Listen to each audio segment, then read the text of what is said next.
We've all been there. You're walking down the street, going to your favorite ice cream shop, when bam, you fall into quicksand. Within seconds, you've faded from sight, never to be seen again. Kidding. Of course, quicksand might be a vicious killer in the movies, but in real life, you wouldn't even sink all the way in. But that doesn't mean that quicksand isn't dangerous, or that you can't get stuck in it, because you totally can. But as long as you know a little bit about the strange physics of quicksand, you can probably wiggle yourself free. Quicksand is created by water seeping into sand from underground springs or standing pools. You'll often find it at the bottom of lake beds, swamps, marshes, near rivers, or on beaches at low tide. It's made up of about 30 to 70% water, which completely changes the way it behaves. So when you're walking through regular sand, like at the beach, your feet will sink in a little bit but then quickly stop. That's because normal sand is packed so tightly together that each sand grain is jammed into place. The friction and pressure created by this compaction, known as a force chain, creates a firm surface. In quicksand, instead of being crammed together, the sand grains are suspended or loosely packed. They're basically floating around in the water.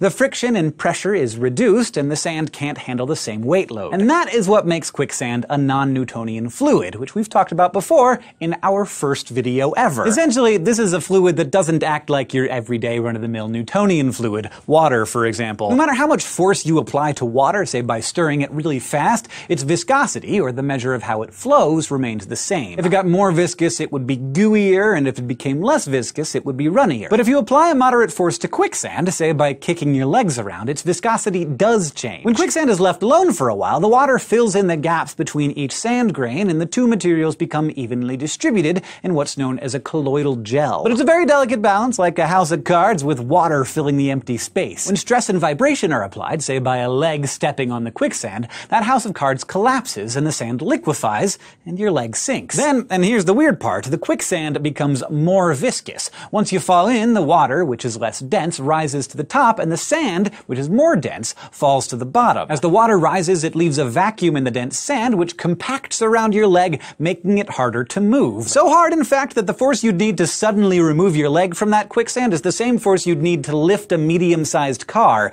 You aren't gonna drown, but if there's no one nearby to help, you're still in trouble. So how do you get out of such a sticky situation? Well, at most, you'd only sink about halfway, because you are less dense than the sand. Humans have a density of around 1 gram per milliliter, whereas quicksand has a density of around 2 grams per milliliter. So you wiggle your legs, just a little bit. That'll create some space between the sand and your legs where the water can flow back in and mix with the sand, making it less viscous and therefore loosening its grip on you. Keep doing this and you can eventually free yourself from a quicksand pit, but it could take a long time, and if you're stuck on the beach when high tide comes in, that can be dangerous. That's why rescuers often use an injection pump that fires water into the pit, liquefying it quickly so that they can pull out the person and save them and give them a really awesome story to tell their grandkids. Thanks for watching this Scishow Dose, which was brought to you by our patrons on Patreon. If you want to help support the show, you can go to patreon.com/scishow, and if you want to keep getting smarter with us, just go to youtube.com/scishow and subscribe.